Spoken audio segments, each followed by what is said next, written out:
সম্মানিত বন্ধুগণ, আপনাদের সকলের প্রতি শান্তি। সালামুন আলাইকুম। শুরু করছি ফজরের কোরআন পাঠ। সকল পবিত্রতা ও প্রশংসা জগৎসমূহের প্রতিপালক আল্লাহর জন্য। ইলহামদাতা আল্লাহ, আপনি পবিত্র। আমার রব, আমি আপনার আশ্রয় প্রার্থনা করি শয়তানের প্ররোচনা হইতে। আমার রব, আমি আরো আশ্রয় প্রার্থনা করি আমার নিকট উহাদের উপস্থিতি হইতে। দয়াময় পরম দয়ালু আল্লাহর নামে আরম্ভ করিতেছি। সূরা আল ইমরান আয়াত 31 থেকে। সূরা আল ইমরান আয়াত 31। বিসমিল্লাহির রহমানির রহিম। আল্লাহ বলছেন, কুল ইন কুনতুম তুহিব্বুনাল্লাহা ফাত্তাবিউনি ইউহিব্বুকুমুল্লাহু ওয়া ইয়াগফির লাকুম যুনুবাকুম আল্লাহু গফুরুর রহিম। বলো, তোমরা যদি আল্লাহকে ভালোবাসো তবে আমাকে অনুসরণ করো। আল্লাহ তোমাদেরকে ভালোবাসিবেন এবং তোমাদের অপরাধ ক্ষমা করিবেন। আল্লাহ অত্যন্ত ক্ষমাশীল, পরম দয়ালু। এই আয়াতখানা আমরা গতকালকেও পড়েছিলাম, এই পর্যন্তই পড়েছিলাম। এই আয়াতকে কেন্দ্র করে কয়েকটা আয়াতও দেখিয়েছিলাম, তাই আর সেদিকে যাচ্ছি না। এখন শুধু একবার পড়ে গেলাম।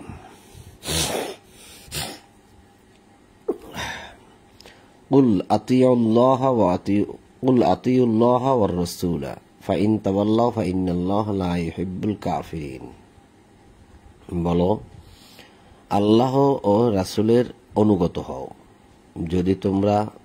যদি তাহারা মুখ ফিরাইয়ে নেয় তবে জানিয়ে রাখো, আল্লাহ তো কাফিরদেরকে পছন্দ করেন না। ইন্নাল্লাহ আস্তাফা আদম ওয়া নূহা ওয়া আলা ইব্রাহিম ওয়া আলা ইমরান আলাল আলামিন যুররিয়াতাম বা'দুহা মিন বা'দ আল্লাহু সামিউন আলিম।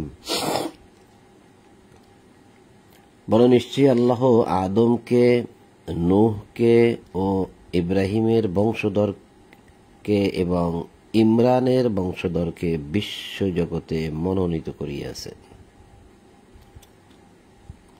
এই যে চারটি বিষয়, এই চারটি কোন দিক থেকে কোন দিকে বা কি আসলে আল্লাহ যতটুকু আমাদেরকে জ্ঞান দিয়েছেন ততটুকুই তো বুঝবো।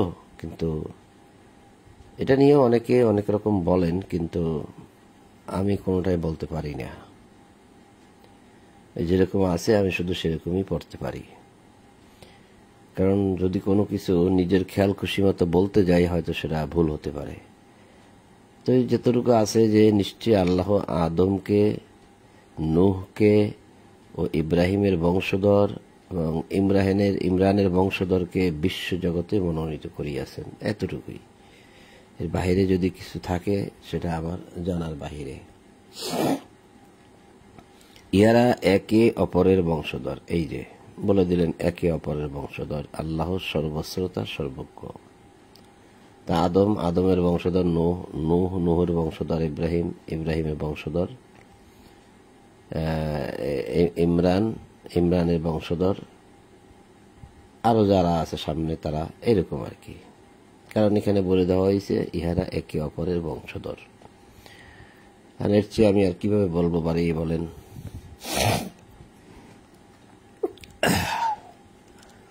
স্মরণ করো যখন একথা বলার পরে আল্লাহ কিন্তু ওই ইমরানের কথা যেহেতু আসছে শেষে, ইমরানের বংশধরকে, তো সেজন্যই শেষে গিয়ে কিন্তু আল্লাহ বলতেছেন যে স্মরণ করো যখন ইমরানের স্ত্রী বলিয়াছিল। ইমরানের স্ত্রী মানে ঈসা নবীর নানি, ইমরানের স্ত্রী বলিয়াছিল, মরিয়মের মা বলিয়াছিল, আল্লাহকে বলিয়াছিল, হে আমার রব, হে আমার প্রতিপালক, আমার গর্বে যাহা আছে তাহা একান্ত তোমার জন্য আমি উৎসর্গ করিলাম, তোমার জন্য নিযুক্ত করিলাম। সুতরাং তুমি আমার নিকট হইতে উহা কবুল করো, নিশ্চয়ই তুমি সর্বশ্রোতা সর্বজ্ঞ। ইয ক্বালাত ইমরাআতু ইমরানা রব্বি ইন্নী নাযারতু লাকা মা ফি বাতনি মুহাররারান ফাতাকাব্বাল মিন্নী ইন্নাকা আনতাস সামিউল আলিম। ফাতাকাব্বাল, তুমি কবুল করো, মিন্নী, আমার পক্ষ থেকে, আমার গর্বে যা আছে সব এটা আমি তোমার জন্য নিযুক্ত করলাম বা উৎসর্গ করলাম। ইমরানের স্ত্রী, হ্যাঁ ইমরানের স্ত্রী, ইমরাতা ইমরান। তো নিসা শব্দের অর্থ স্ত্রী হয়, আবার ইমরাত শব্দের অর্থ স্ত্রী হয়।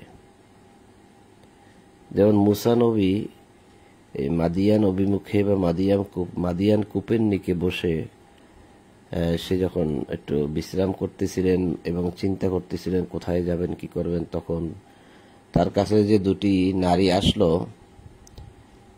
সেই নারী দুটিকেও আল্লাহ ইমরাত বলেছেন।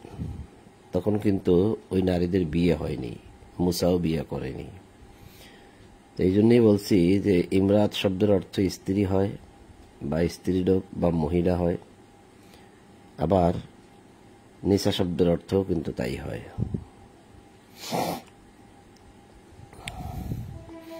অতঃপর যখন সে উহাকে প্রসব করিল, তখন সে বলিল, হে আমার প্রতিপালক, আমি কন্যা প্রসব করিয়াছি, মেয়ে। আল্লাহ বলতেছেন সে যাহা প্রসব করিয়াছে আল্লাহ তাহা যা সম্যক অবগত, অর্থাৎ আল্লাহ তো জানেন। আর ছেলে তো এই মেয়ের মতো নয়। আমি উহার নাম রাখলাম মরিয়াম, এবং অভিশপ্ত শয়তান হইতে তাহার ও তাহার বংশধরদের জন্য তোমার শরণ লইতেছি। এখানে একটা বিশাল প্রশ্ন আছে, এটা নিয়ে অনেকেই প্রশ্ন করেন, ঠেকিয়ে দেন, আটকিয়ে দেন যে এটা কিভাবে সম্ভব। কারণ সে হইল কন্যা সন্তান, তা কন্যা সন্তানে তো বংশধর হয় না, কন্যা সন্তানের বংশধর হয় না। তাহলে ইমরানের স্ত্রী কেন এই কথা বললেন? আবার এখানে বলা হয়েছে আমি কন্যা সন্তান প্রসব করিয়াছি, কন্যা। আবার বলা হচ্ছে আর ছেলে তো এই মেয়ের মতো নয়, তাহলে এখানেও মেয়ে দেখা যাচ্ছে, কন্যা দেখা যাচ্ছে। তাই যদি হয় তা কন্যা সন্তানে কিভাবে বংশধর হয়? এইটাকে চিন্তা ভাবনা করে অনেক লোক বলেন যে এই মারিয়ামের মধ্যে উভয় লিঙ্গের গুণ ছিল। অনেকে বলেন, লোকেরা বলে যে যেহেতু সে কন্যা, আবার বলা হচ্ছে তাহার বংশধরদের জন্য তোমার শরণ লইতেছি, মানে এই কন্যার বংশধরদের জন্য তোমার শরণ লইতেছি। কন্যার থেকে তো বংশধর বের হয় না, তাহলে কেন কন্যার বংশধরদের জন্য তোমার শরণ লইতেছি কথা রাখছি কেন বলল? তো এই জন্যই অনেকে বলেন, যখন আলোচনা হয়, গবেষণা হয়, অনেক মানুষ বলে বেড়ান যে এই কন্যার মধ্যে উভয় লিঙ্গই কাজ করছিল। লোকেরা বলেন যে উভয়লিঙ্গই ছিল। যাক, যতটুকু ওই যাবারও সেই কথা, যে বিষয়ে আমরা জানবো না সে বিষয়ে আমরা বেশি একটা বাড়াবাড়ি করব না, আর এ বিষয়ে আমরা বেশি একটা জানার চেষ্টাও করব না। আল্লাহ যেভাবে বলছেন সেটাই আমাদের মেনে নিতে হবে। আল্লাহর অলৌকিক রহস্য, কেরামতি, মুজিজা অনেক জায়গায় অনেক কিছু থাকবে। আল্লাহর সমস্ত বিষয়াদি কোনো মানুষ আয়ত্ত করতে পারবে না। অতঃপর তাহার প্রতিপালক তাহাকে ভালোভাবে কবুল করিলেন, যেহেতু সে বলছিল ফাতাকাব্বাল মিন্নি। এই যে ফাতাকাব্বাল মিন্নি, আপনি আমার পক্ষ থেকে এটা কবুল করে নিন। ফাতাকাব্বাল, কবুল করে নিন। এই যে ফাতাকাব্বালাহা রব্বুহা, তাহার রব তাকে ফাতাকাব্বালাহা, তাকে কবুল করে নিলেন। বিকবুলিন, একদম কবুল করার মতো কবুল করে নিলেন উত্তম ভাবে। তাহাকে ভালো রূপে কবুল করিলেন এবং তাহাকে উত্তম রূপে লালন পালন করিলেন, এবং তিনি তাহাকে জাকারিয়ার তত্ত্বাবধানে রাখিলেন। এটা কেন রাখলেন জাকারিয়ার তত্ত্বাবধানে তাও তো আমরা জানি না। কি সেই ইমরানের স্ত্রী এবং ইমরান উভয় কি মারা গেল না কি হলো কিছু জানি না। তাহলে এই শিশুর লালন পালন করবে কে? জাকারিয়া। এটাও একটা লটারি হয়েছিল যে কে লালন পালন করবে, কারণ জাকারিয়া তো একা নয়, সম্ভবত তারও ভাই বেরাদার ছিল, এবং সেই ভাই বেরাদারের একজন হয়তো ইমরান ছিল। তো হয়তো বাপ মারা গেছে, চাচারা লালন পালন করবে, এরকমই তো বর্তায়। তাহলে সেক্ষেত্রে জাকারিয়া লালন পালনের দায়িত্ব হয়তো তার উপরে পড়েছে।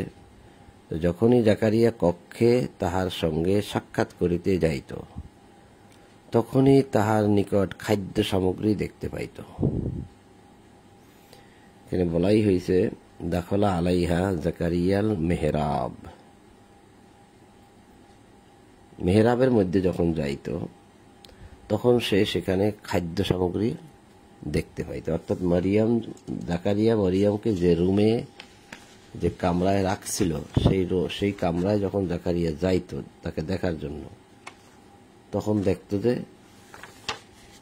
সেই রুমের মধ্যে প্রচুর খাদ্য সামগ্রী, যেগুলো জাকারিয়া দেয়নি। তখন সে চিন্তা করতে, এগুলো কোথা থেকে আসলো। যেহেতু জাকারিয়া তার তত্ত্বাবধানে ছিল, সে লালন পালন করত, তাই সে যাবে। এটাকে নিয়ে আবার অনেকে খারাপ মন্তব্যও করেছে, যাক সেদিকে যাব না। তা সে বলিত, জাকারিয়া বলিত, হে মারিয়াম, এইসব খাদ্য সামগ্রী তুমি কোথায় পাইলে? সে বলতো, মারিয়াম বলতো, উহা আল্লাহর নিকট হইতে, আল্লাহ আমাকে দিয়েছেন। এটা একটা আশ্চর্যের বিষয় যে জাকারিয়া এই মারিয়ামকে লালন পালন করতেছেন, সে বড় করেছেন, তার কাছে খাদ্য আসতেছে আল্লাহর পক্ষ থেকে। এটা একটা আশ্চর্য বিষয়। জাকারিয়া তিনি একজন নবী, তিনি নিজেও জানেন না যে তার কাছে খাদ্য কোথা থেকে আসে। নিশ্চয়ই আল্লাহ যাহাকে ইচ্ছা অপরিমিত রিজিক দান করেন। কে বললেন? মারিয়াম।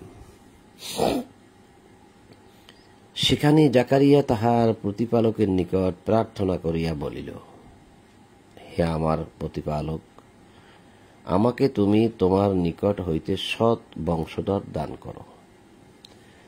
রব্বি হাবলি মিল্লাদুনকা যুররিয়াতান তাইয়্যিবা। রব্বি হাবলি, হে আমার রব, আমাকে দাও, মিল্লাদুনকা, তোমার পক্ষ থেকে, যুররিয়াতান তাইয়্যিবা, ভালো বংশধর দান করো। ইন্নাকা সামিউদ দোয়া, নিশ্চয়ই তুমি দোয়া শ্রবণকারী, তুমি প্রার্থনা শ্রবণকারী। যখন জাকারিয়া কক্ষে সালাতে দাঁড়াইয়াছিলেন, তখন ফেরেশতাগণ তাহাকে সম্বোধন করিয়া বলিল, আল্লাহ তোমাকে ইয়াহিয়ার সুসংবাদ দিতেছেন। সে হইবে আল্লাহর বাণীর সমর্থক, সে হবে নেতা, সে হবে স্ত্রী বিরাগী ও পুণ্যবানদের মধ্যে একজন নবী। ফানাদাতুল মালাইকাতু, ফেরেশতা ডেকে বললেন, ওহুয়া কাইমুন ইউসাল্লি, যখন সে সালাতে বক্তব্য রাখার জন্য বা খুতবা পাঠ করার জন্য, কিতাব পাঠ করে লোকদেরকে শোনানোর জন্য ফিল মেহরাব, মেহরাবের মধ্যে যখন সে দাঁড়াইল, কারণ সে মেহরাব মানে একটা কামরা, একটা রুম। এই মেহরাবের মধ্যে লোকজন আসতো বলে আমার বিশ্বাস। জাকারিয়ার কাছে আসতো সকালে সন্ধ্যায়, সে মানুষকে কিতাব পাঠ করে শোনাইতো।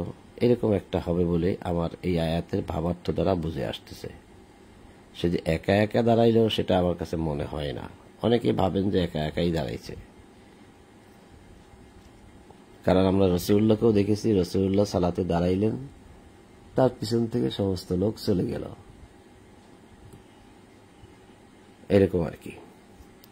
তো হুয়া কাইমুন ইউসাল্লি ফিল মেহরাব, মেহরাবের মধ্যে যখন দাঁড়াইলেন, আন্নাল্লাহা ইউবাশশিরুকা বি ইয়াহইয়া, সুসংবাদ দেওয়া হলো তাকে ইয়াহিয়ার, মুসাদ্দিক কালিমাতিম মিনাল্লাহ, আল্লাহর পক্ষ থেকে এক বাড়ির, সৈয়দা, সে হবে সৈয়দ, সে হবে সৈয়দ, সৈয়দ সৈয়দ মানে নেতা, ও হাসুরা ও নবিয়্যাম মিনাস সালিহিন, এবং সে হবে স্ত্রী বিরাগী, অর্থাৎ সে নারীদের সংস্পর্শে কখনো যাবেন না।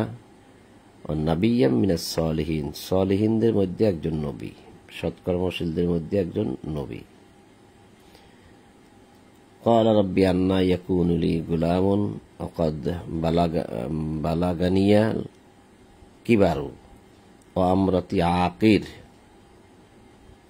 قال كذلك يفعل ما يشاء, সে বলিল, ফেরেশতা যখন তাকে সুসংবাদ দিল ইয়াহিয়ার, এবং ইয়াহিয়া কিরকম হবে তাও বলে দিল, সে স্ত্রী বিরাগী হবে, মানে সে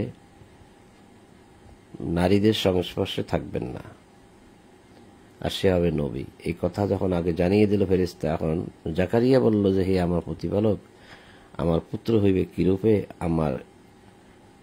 আমার তো বার্ধক্য আসিয়াছে, আমি বয়স্ক হইয়া গেছি। তার মানে বোঝা যাচ্ছে এই যে প্রার্থনা জাকারিয়া করেছিলেন, হে আমার প্রতিপালক, আমাকে তুমি তোমার নিকট হইতে সৎ বংশধর দান করো, এটা যখন প্রার্থনা করেছিল তখন সে পায় নাই, এটা আমার কাছে বুঝে আসতেছে। কারণ সে তো চাইছে যে এখন কেন বলতেছে যে আমার পুত্র হবে কিরূপে? আমার তো বার্ধক্য আসিয়াছে, আমার স্ত্রী বন্দা, আকির, ইমরাআত মানে স্ত্রী, আকির মানে বন্দা।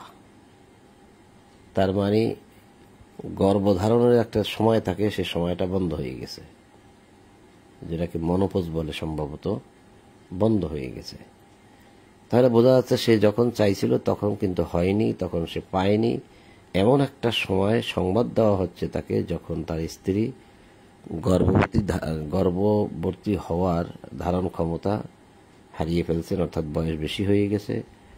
আর জাকারিয়া বলতেছে যে আমার বার্ধক্য আসিয়াছে, মানে আমি একদম বৃদ্ধ হয়ে গেছি এবং আমার স্ত্রীও বন্ধা হয়ে গেছে, তাহলে এখন কিভাবে আমার সন্তান হবে?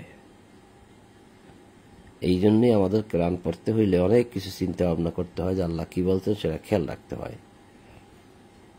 যেমন ইব্রাহিম বলছিল, রব্বি হাবলি মিনাস সালিহিন, সূরা সাফফাতের 100 নম্বর আয়াতে, যে আমাকে সৎ বংশধর দান করো।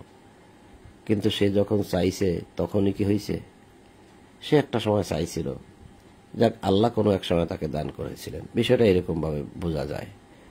এখানেও জাকারিয়া যখন চাইছে তখন হয়নি সম্ভবত, কারণ তার স্ত্রী যদি বন্ধা হয়ে থাকে তাহলে তো সে বলতে পারে না যে আমাকে সৎ বংশধর দাও। আর তার যখন বার্ধক্য এসে যায়, বৃদ্ধ হয়ে যায়, তখন তো সে বলতে পারে না যে আমাকে সন্তান দাও। তাহলে যে যখন তার সন্তান হওয়ার মতো ক্ষমতা ছিল তখন সে চাইছে, কিন্তু আল্লাহ সে সময় দেয় নাই, আল্লাহর ইচ্ছা হয়েছে সে পরে দেবে। তো এখন সংবাদ নিয়ে আসলো ফেরেশতাগণ তার কাছে, তোমার সন্তান হবে ইয়াহিয়া। এখন জাকারিয়া বলতেছে যে আমার তো বার্ধক্য আসিয়াছে এবং আমার স্ত্রী বন্দা, আমার পুত্র হইবে কিরূপে? তিনি বলিলেন, আল্লাহ বললেন, মানে ফেরেশতার মাধ্যমে বললেন যে এইভাবেই হবে, আল্লাহ যাহা ইচ্ছা তা করেন। তুমি যে অবস্থায় আছো ওই অবস্থায় তিনি তোমাকে সন্তান দেবেন। সে বলিল, হে আমার প্রতিপালক। জাকারিয়া বলল, হে আমার প্রতিপালক, আমাকে একটি নিদর্শন দাও। তিনি বলিলেন, তোমার নিদর্শন এই যে 3 দিন তুমি ইঙ্গিত ব্যতীত কথা বলিতে পারিবে না, আর তোমার প্রতিপালককে অধিক স্মরণ করিবে এবং সন্ধ্যায় ও প্রভাতে মানে সকাল সন্ধ্যায় তাহার পবিত্রতা মহিমা ঘোষণা করিবে। ইবাদতের ধরন কি? সকাল সন্ধ্যায় পবিত্রতার মহিমা। অযকুর রব্বাকা কাসিরা, তোমার রবকে বেশি স্মরণ করিবে। অসাব্বিহ, তুমি পবিত্রতা ঘোষণা করিবে। বিল আশিয়্যি ওয়াল ইবকার, ঈশায় এবং সকালে। ওয়ালা আয়াতুকা আল্লা তুকাল্লিমান নাসা সালাসা, তোমার নিদর্শন হচ্ছে 3 দিন কারোর সাথে তুমি কথা বলবে না। আইয়ামিন ইল্লা রমজা, ইঙ্গিত ব্যতীত, ইঙ্গিতে বলবে। স্মরণ করো যখন ফেরেশতাগণ বলিয়াছিল, হে মারিয়াম। এখন আল্লাহ মারিয়ামের বর্ণনা করতেছেন যে আল্লাহ তোমাকে মনোনীত ও পবিত্র করিয়াছেন এবং বিশ্বের নারীগণের মধ্যে তোমাকে মনোনীত করিয়াছেন। ওই যে ক্বালাতিল মালাইকাতু ইয়া মারিয়াম ইন্নাল্লাহ ইসতাফাকি ওয়া তাহহারাকি, নিশ্চয়ই আল্লাহ তোমাকে মনোনীত করিয়াছেন এবং উপযুক্ত করিয়াছেন। অতঃহারাকি, উপযুক্ত করিয়াছেন। আমার কাছে এই পবিত্র শব্দটা জায়গায় আমার কাছে মনে হয়েছে যে অতঃহারাকি, তোমাকে উপযুক্ত করেছেন। আস্তাফাকি আলা নিসা ইল আলামিন, বিশ্বে যত নিসা আছে, নারীগণ আছে, তাদের মধ্যে তোমাকে আস্তাফাকে মনোনীত করিয়াছেন।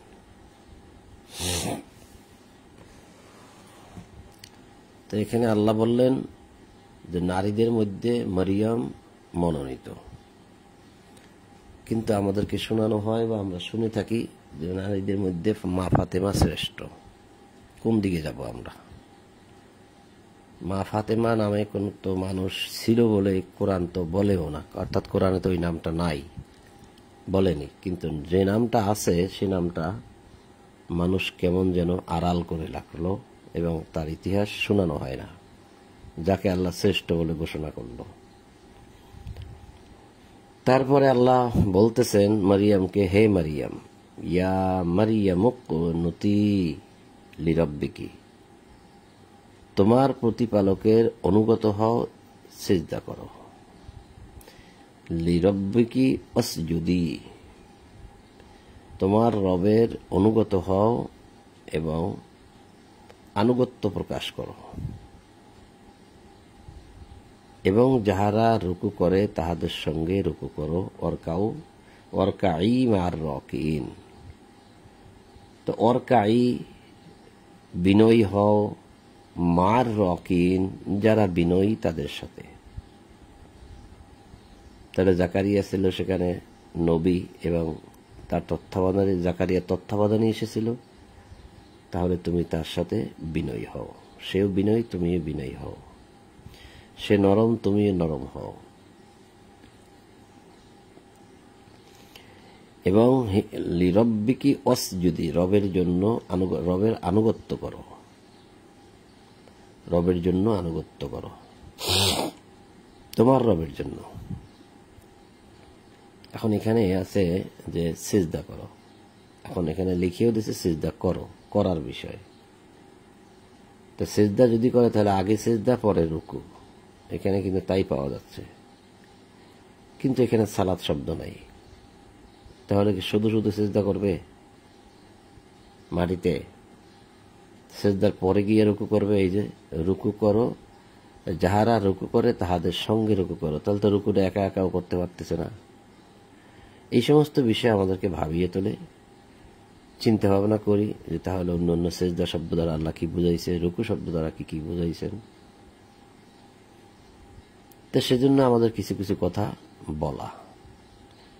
যাই হোক, হে মারিয়াম, তোমার প্রতিপালকের অনুগত হও ও সিজদা করো। যাহারা রুকু করে তাহাদের সঙ্গে রুকু করো। ইহা অদৃশ্য বিষয়ের সংবাদ, যাহা তোমাকে ওহী দ্বারা অবহিত করিতেছি। রাসূলুল্লাহকে বলছেন আল্লাহ।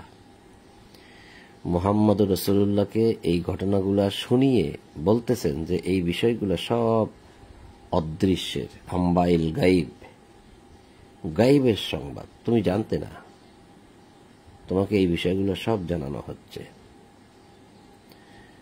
মারিয়ামের তত্ত্বাবধানের দায়িত্ব তাহাদের মধ্যে কে গ্রহণ করিবে, ইহার জন্য যখন তাহারা তাহাদের কলম নিক্ষেপ করিতেছিল, মানে একটা লটারি, যে কলমের মাথাটা কোন দিকে যায়, কার দিকে পড়ে, তো তারা যখন কলম নিক্ষেপ করিতেছিল তুমি তখন তাহাদের নিকট ছিলে না, রাসূলুল্লাহকে আল্লাহ বললেন। এবং তাহারা যখন বাদানুবাদ করিতেছিল, তর্ক বিতর্ক করিতেছিল, কথাবার্তা বলিতেছিল, তখনও তুমি তাহাদের নিকট ছিলে না, রাসূলুল্লাহকে আল্লাহ বললেন। তো এই জন্য আমি বলছিলাম যে মারিয়ামের দায়িত্ব কে নিবে, এটা নিয়ে তাদের মধ্যে একটা কথাবার্তা কাটাকাটি কথাবার্তা হচ্ছিল। এই যে আকলাম আহম, কলম নিক্ষেপ করেছিল। তো এই যে কথাটা আকলাম মানে কলম, আচ্ছা, তো এই জন্যই আমি বলছিলাম যে তাহার হয়তো পিতামাতা, মারিয়ামের পিতামাতা ছোট থাকতেই মারা গিয়েছিল। কেন মারা গিয়েছিল বা জীবিত থাকলে এই কথাই বা কেন আসলো, এগুলো মাঝে মধ্যে আমাদেরকে ভাবিয়ে তোলে। তো সেখান থেকে কিছু একটা বুঝতে পারি, তাই বলি। স্মরণ করো, ফেরেশতাগণ বলিল, হে মারিয়াম, নিশ্চয় আল্লাহ তোমাকে তাহার পক্ষ হইতে একটি কালেমার সুসংবাদ দিতেছেন, তার নাম মাসিহ, মারিয়াম তনয় ঈসা। একটি নামের সংবাদ দিচ্ছেন যার নামটি হবে মারিয়াম তনয় ঈসা এবং হবে মাসিহ। সে দুনিয়া ও আখিরাতে সম্মানিত হবে এবং সান্নিধ্য প্রাপ্তগণের অন্যতম হইবে।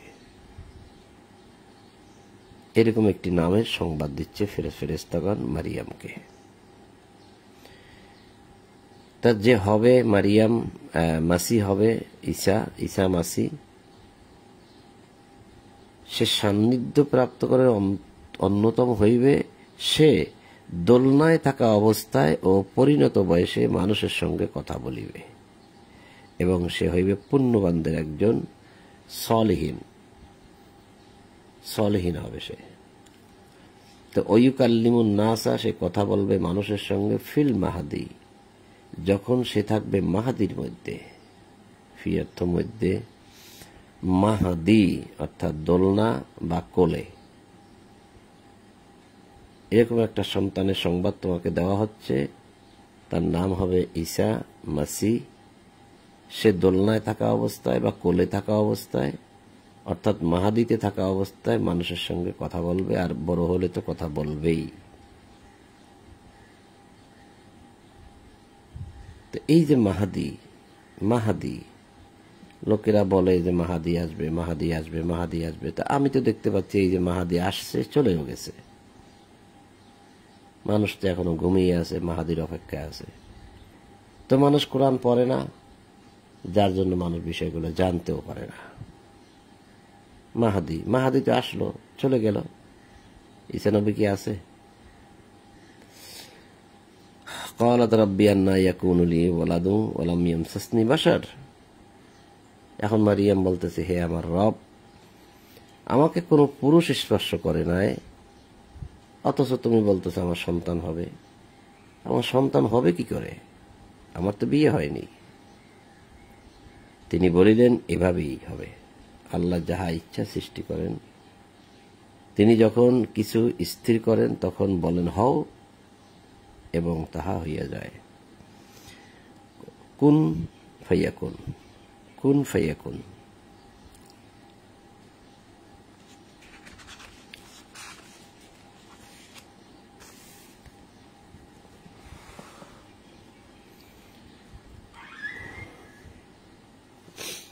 এবং তিনি তাহাকে শিক্ষা দিবেন কিতাব, ইউআল্লিমুহুল কিতাব আল হিকমাত আত তাওরাত আল ইনজিল।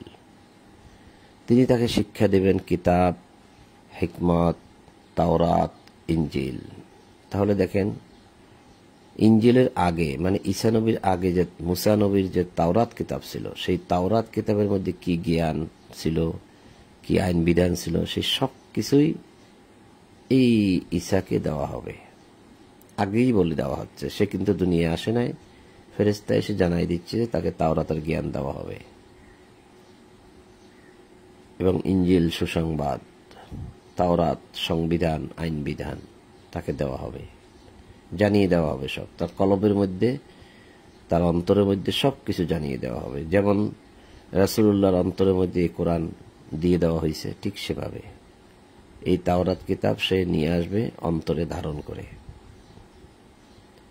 এই কিতাব যে লিখিত বিষয়বস্তু আছে সব তাকে দিয়ে দেওয়া হবে অন্তরে, এবং তাহাকে বনি ইসরায়েলের জন্য রাসূল করিবেন।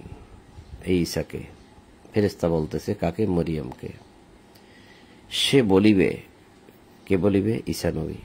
এই কথা কিন্তু ফেরেশতা মরিয়মকে বলতেছে যে সে বলিবে, আমি তোমাদের প্রতিপালকের পক্ষ হইতে তোমাদের নিকট নিদর্শন লইয়া আসিয়াছি। আমি তোমাদের জন্য করদম দ্বারা একটি পক্ষী সদৃশ আকৃতি গঠন করিব, মানে মাটি দিয়ে আমি পাখি বানাবো, অতঃপর উহাতে আমি ফুৎকার দেব, ফু দেব, ফলে আল্লাহর হুকুমে উহা পাখি হইয়া উড়িয়া যাইবে। আল্লাহর হুকুমে হবে, আমার হুকুমে না। সে বলবে কথা, এই কথা মরিয়মকে ফেরেশতা বলে যাচ্ছে আগে ভাগে, যে তোমার গর্ভে সন্তান হবে, তার নাম হবে ঈসা। সে মাটি দিয়ে পাখির মতো কিছু একটা আকৃতি গঠন করবে, অথবা সে ফু দেবে আর বলবে যে আল্লাহর ইচ্ছায়, আল্লাহর হুকুমে উহা পাখি হইয়া যাইবে। লোকেরা এই বিষয়গুলো দেখবে। তারপরে সে বলবে যে আমি জন্মান্ধ ও কুষ্ঠ বেদিগ্রস্তকে নিরাময় করিব।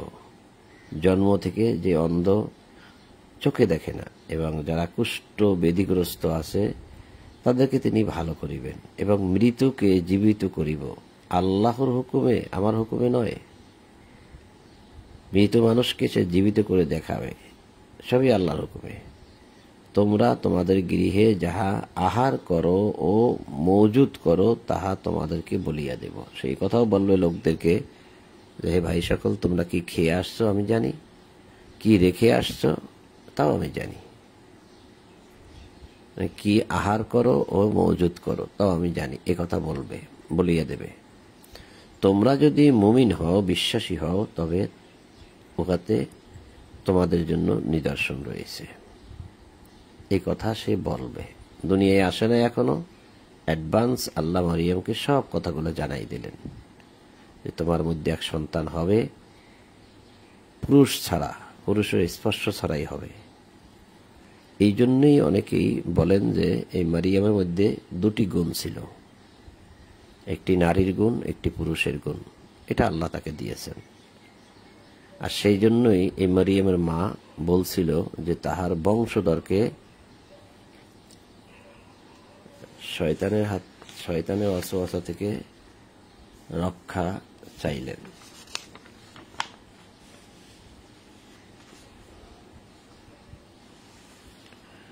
এই যে এটা 36 নম্বর আয়াতে, এই যে সেই ইমরানের স্ত্রী মরিয়মের মা বলছিল যে আমি উহার নাম রাখলাম মারিয়াম, রাখিয়াছি, উহার নাম রাখিয়াছি মারিয়াম, এবং অভিশপ্ত শয়তান হইতে তাহার ও তাহার বংশধরদের জন্য তোমার শরণ লইতেছি। এই মহিলার বংশধর হয় কিভাবে? বংশধর হয় পুরুষের। তাহলে সে তো মেয়ে, তার মেয়ের, মরিয়ম তো মেয়ে, মরিয়মের বংশধর হয় কিভাবে? এই জন্যই বিশেষজ্ঞগণ বলে থাকেন এই মরিয়মের মধ্যে দুটি গুণ আল্লাহ দিয়েছিলেন, দুটি গুণ দিয়েছিলেন, অর্থাৎ পুরুষত্বের গুণটাও এবং নারীর গুণ। এটা আমি বলি না, লোকেরা বলে, এই আয়াতের ভাবার্থ দ্বারা তারা বুঝে বলে।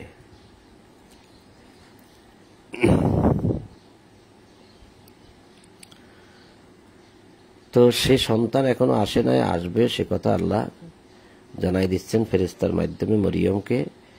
এবং সে যে এই কেরামতিগুলা দেখাবেন, মুজিজা বা অলৌকিকতা আল্লাহর পক্ষ থেকে দেখাবে সবই, সে কথাও এখানে বলে দেওয়া হয়েছে। তারপরে সে আরো কি বলবে সে কথাও এখানে বলা হচ্ছে যে, আর আমি আসিয়াছি, এ কথাও বলবে ঈসা যে আমার সম্মুখে তাওরাতে যাহা রহিয়াছে উহার সমর্থক রূপে। আর যে আমি তাওরাত কিতাবকে সমর্থন করি, তার মধ্যে কি আছে না আছে আমার সব জানা আছে। এ কথাও সে বলবে লোকদেরকে। তোমাদের জন্য যাহা নিষিদ্ধ ছিল উহার কতকগুলিকে বৈধ করিতে, অর্থাৎ জনগণ যে সমস্ত বিষয়গুলোকে হারাম করে রেখেছে জোর করে, সেগুলাকেও সে বৈধ করে দিবে। বলবে যে এগুলো হালাল, এগুলো আল্লাহ আগে থেকেই হালাল রেখেছিল, কিন্তু তোমরা হারাম করে রেখেছ। তাহলে কোনটা কোনটা হালাল সেগুলো সে বলে দিবে, যেগুলো আগে থেকে হালাল ছিল। এবং আমি তোমাদের প্রতিপালকের পক্ষ হইতে তোমাদের নিকট নিদর্শন লইয়া আসিয়াছি, এই কথাও সেই সন্তান বলবে, অর্থাৎ ঈসা বলবে। সুতরাং আল্লাহকে ভয় করো আর আমাকে অনুসরণ করো, এই কথাও সে বলবে। আল্লাহকে ভয় করো, আমাকে অনুসরণ করো।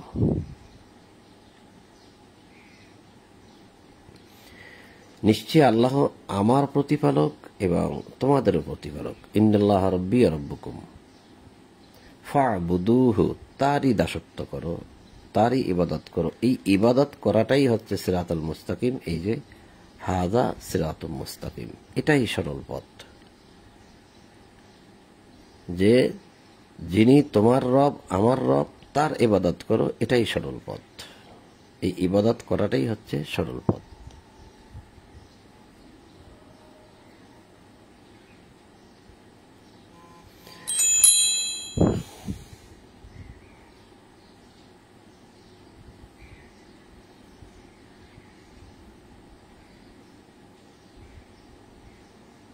তো আজকে সামনে যাচ্ছি না, এই পর্যন্তই থাক।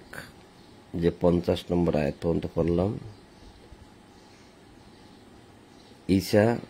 ঈসা নবী যে এই কথাটা বলবেন যে আল্লাহর ইবাদত করো, এখান থেকে আবার আমরা পরবর্তীতে পাঠ করবো ইনশাল্লাহ 51 থেকে পাঠ করবো ইনশাল্লাহ। আজকে এই পর্যন্তই থাক। তো সম্মানিত বন্ধুগণ, আপনাদের সকলের প্রতি শান্তি এবং সকল প্রশংসা জগৎ সমূহের প্রতিপালক আল্লাহর জন্য। এই বলেই আজ ফজরের কোরআন পাঠ এখানেই সমাপ্ত করলাম।